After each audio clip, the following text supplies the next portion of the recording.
मित्रांनो, rural marketing and stock exchange V या विषयातील प्रकरण क्रमांक 2, त्याला आपण कृषी विपणन असं आपण म्हणतो, त्यालाच आपण इंग्रजीमध्ये ॲग्रिकल्चर मार्केटिंग असं आपण म्हणतो. या प्रकरणातील व्हिडिओ क्रमांक 6 मध्ये आपलं हार्दिक स्वागत. मित्रांनो,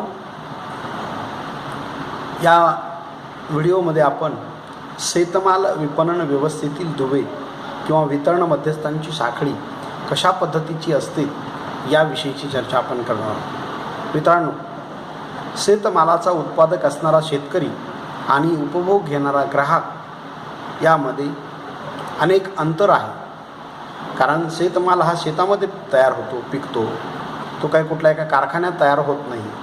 तर ग्राहक मात्र देशातील प्रत्येक भागामध्ये, तो मग ग्रामीण भागात असेल, शहरी भागात असेल, वाड्यावर असेल, वस्त्यावर असेल, तांड्यावर असेल, प्रत्येक ठिकाणी राहत असल्याचं आपल्याला दिसून येतं. आणि मग अशा या ग्राहक आणि उत्पादक या दोघांमध्ये खूप अंतर असल्यामुळं याच्यामध्ये मध्यस्थांची सुद्धा खूप मोठी साखळी कार्यरत असल्याचं आपल्याला पाहायला मिळतं. म्हणून यांनाच आपण शेतमाल विपणन व्यवस्थेतील दुवे किंवा मध्यस्थ किंवा साखळी असं आपण म्हणतो. असे दुवे कमी करणे शेतकरी व ग्राहक या दोघांच्याही हिताचं असतं किंवा ठरतं.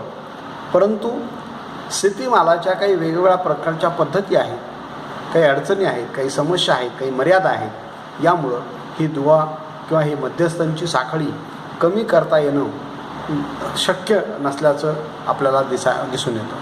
परंतु तरीसुद्धा सरकारच्या वेगवेगळ्या प्रयत्नाद्वारे किंवा सरकारच्या वेगवेगळ्या प्रशिक्षणाद्वारे अनेक मुलांचं म्हणजे अनेक मध्यस्थांची साखळी कमी होत असल्याचे आपल्याला दिसून येते. मग ही कशा पद्धतीची साखळी कशा पद्धतीची आहे मित्रांनो? तर कृषी विपणन व्यवस्थेतील वितरण साखळी याचा जर आपल्याला विचार केला तर आपल्याला असं लक्षात येतं की प्रत्यक्ष विक्री आणि अप्रत्यक्ष विक्री असे दोन प्रामुख्यानं या वितरण साखळी पद्धतीतील घटक आहेत.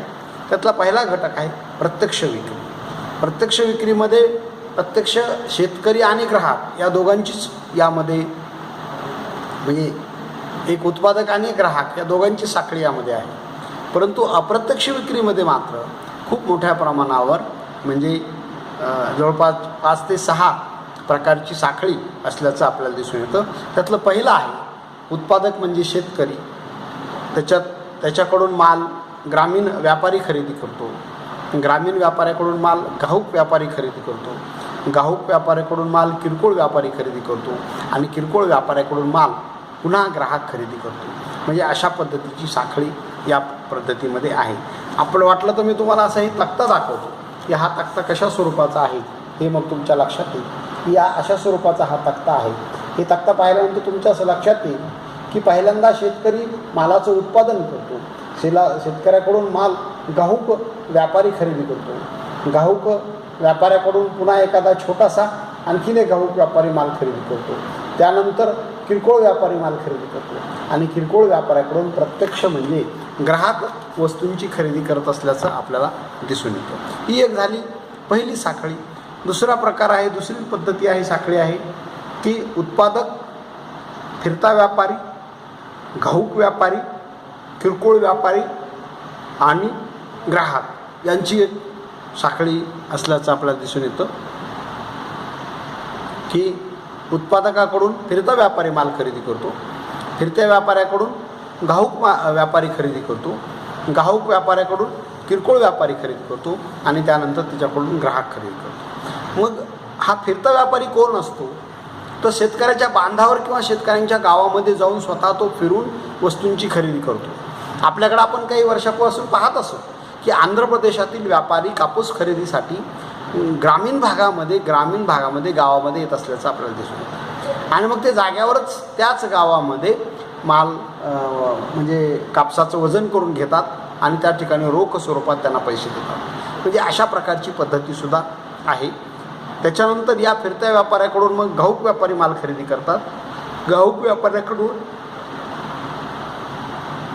किरकोळ व्यापारी माल खरेदी करतात आणि किरकोळ व्यापाऱ्याकडून ग्राहक माल खरेदी करत असल्याचं आपल्याला दिसून येतं. त्याच्यानंतरची तिसरी साखळी आहे मित्रांनो, जी साखळी आपल्याला उत्पादक, प्राथमिक घाऊक व्यापारी, दुय्यम घाऊक व्यापारी, किरकोळ व्यापारी आणि ग्राहक अशा पद्धतीचे आहे. मग यामध्ये प्राथमिक आणि दुय्यम व्यापारी शेतकऱ्याकडून माल खरेदी करतात, यांच्याकडून घाऊक व्यापारी माल खरेदी करतो, घाऊक व्यापाऱ्याकडून किरकोळ व्यापारी खरेदी करतात आणि किरकोळ व्यापाऱ्याकडून ग्राहक वस्तूंची खरेदी करत असल्याचं आपल्याला दिसून येतं. त्याच्यानंतर जी साखळी आहे उत्पादक, प्राथमिक घाऊक व्यापारी, सरकारी वितरण व्यवस्था, स्वस्त धान्य दुकानं आणि ग्राहक.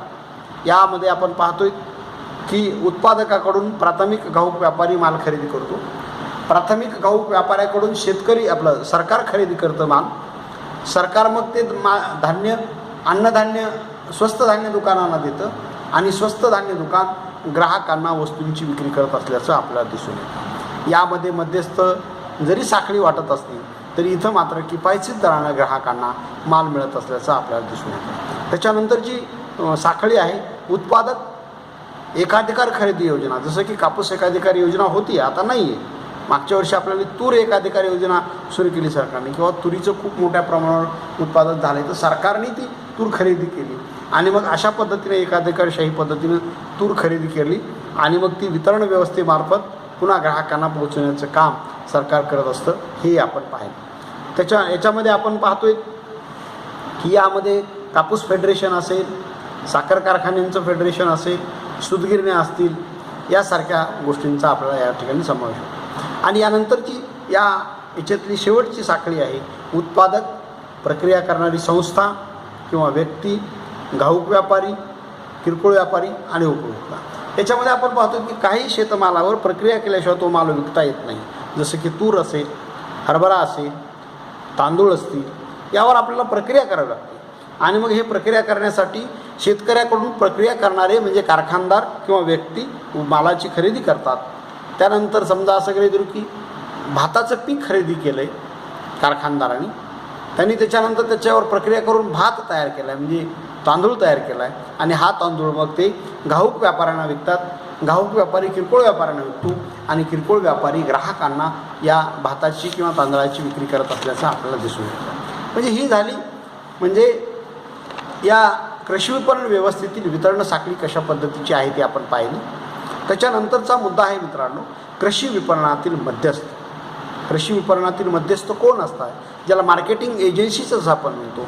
यामध्ये आपण पाहतो की साधारणपणे एकूण उत्पादनाच्या 65% शेतमाल हा ग्रामीण भागातच विकला जात असल्याचं आपल्याला दिसून येतं किंवा विक्री केला जात असल्याचं दिसून येतं. आणि मग उर्वरित जो काही 35% माल आहे तो मोठ्या मार्केटमध्ये, शहराच्या ठिकाणी, नियंत्रित बाजारपेठेमध्ये आणून विक्री केली जात असल्याचं आपल्याला दिसून येतं. मग हा प्रत्यक्ष ग्राहकांना माल विकला जात नाही आहे. याच्यामध्ये अनेक मध्यस्थांची साखळी असते. आपणच आत्ता पाहिलं की साखर, ऊस खरेदी करतात साखर कारखाने शेतकऱ्याकडून, त्याच्यावर प्रक्रिया करून ऊस आणि गूळ किंवा काय जे तयार करायचे ते करतात कारखानदार आणि मग ते घाऊक व्यापाऱ्यांना विकतात. घाऊक व्यापारी किरकोळ व्यापाऱ्यांना विकतात आणि किरकोळ व्यापारी प्रत्यक्ष ग्राहकांना विक्री करत असल्याचं आपल्याला दिसून येतं. आणि मग अशा पद्धतीची ही साखळी असते. या साखळीमुळं उपभोक्ता देत असलेली शेतमालाची किंमत,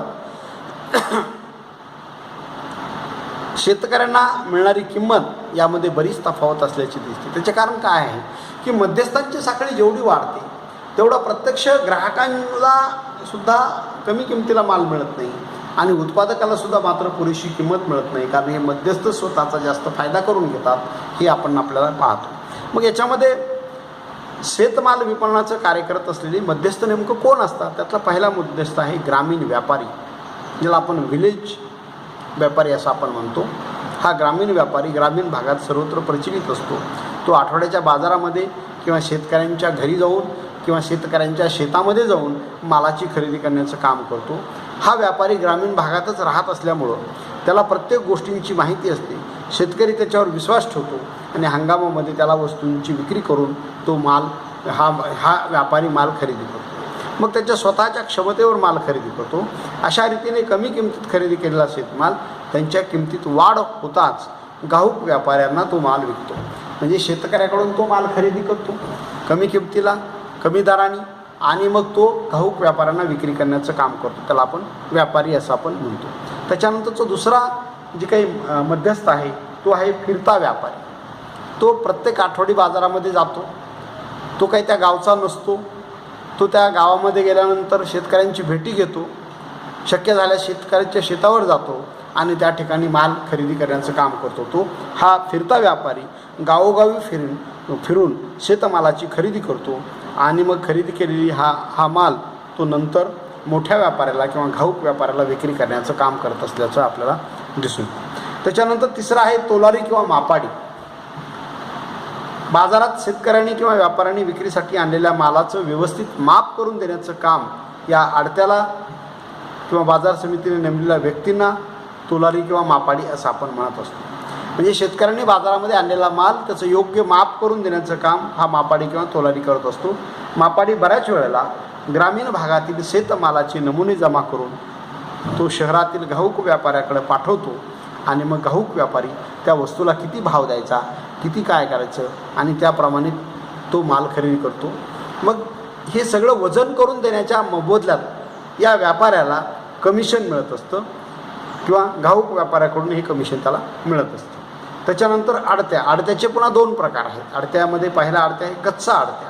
कच्च्या आडत्या म्हणजे शेतकऱ्यांना विविध प्रकारचे सहाय्य करणाऱ्या व शेतमालाची विक्री व्यवहारात शेतकऱ्यांच्या वतीनं काम करणाऱ्या मध्यस्थाला कच्चा आडत्या म्हणतात. शेतकऱ्यांनी त्यांचा माल आपल्यामार्फत विकावा याकरिता त्यांना आवश्यक असलेला पतपुरवठा करणे, शेतकऱ्यांनी घाऊक बाजारात आणलेल्या मालाची विक्री करण्याची व्यवस्था करणे, विक्रीचा हिशोब ठेवणे आणि खरेदीदाराकडून शेतकऱ्यांच्या मालाची किंमत वसूल करणे इत्यादी प्रकारचं काम या कच्च्या आडत्याला करावं लागतं. त्याच्यानंतरचा दुसरा आहे पक्का आडत्या.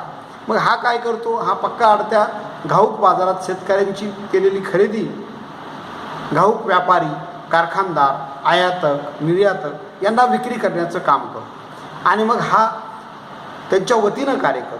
पक्का आडत्याचं कार्य शेतमालाचे समानीकरण करणे, वितरण व्यवस्थेत त्याचं महत्त्व आहे आणि शेतमालाच्या खरेदीसाठी कारखानदार, आयातदार किंवा निर्यातदारांच्या वतीने विशिष्ट वेळेत व्यवस्थितपणे तत्परतेने करण्याची जबाबदारी पक्क्या आडत्यावर असते. मग अशा स्वरूपाचा हा आडत्या म्हणजे मध्यस्थांचं काम करत असतो किंवा कच्च्या मालाचं रूपांतर पक्क्या मालामध्ये करण्याचं काम करत असतो. याशिवाय स्थानिक जमीनदार, वाहतूकदार, शेतमालाचे वजन करणारे, बाजारात शेतमालाची हाताळणी करणारे, हलवाहलव करणारे हमाल यांचा देखील कृषी विपणनातील मध्यस्थ म्हणून आपण उल्लेख करत असतो.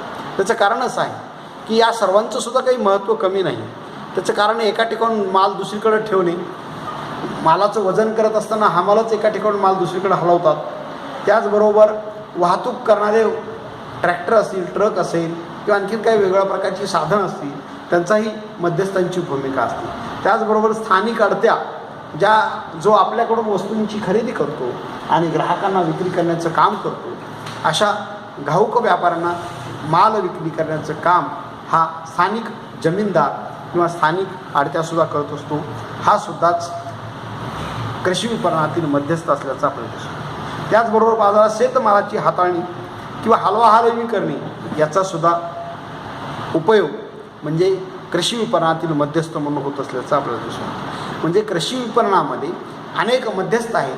या मध्यस्थांची संख्या खूप मोठ्या प्रमाणावर असल्यामुळं शेतमालाचा योग्य भाव शेतकऱ्यांना मिळत नाही, कारण मधली ही यंत्रणा स्वतःचा फायदा जास्त करून घेते आणि उत्पादक आणि ग्राहकांचा मात्र या ठिकाणी कुठल्याही स्वरूपाचा फायदा होत नसल्याचं आपल्याला दिसून येतं. तरी काही वर्षामध्ये सरकारने विशेष प्रयत्न करून जागृती करून शेतकऱ्यामध्ये जागृती करून अशा या कच्च्या मालाच्या आडत्या करून त्यांच्या आमिषाला बळी न पडता त्यांना माल खरेदी करू नये, त्यांना माल विक्री करू नये अशा प्रकारचं शेतकऱ्यांना त्यांनी आव्हान केलं आहे.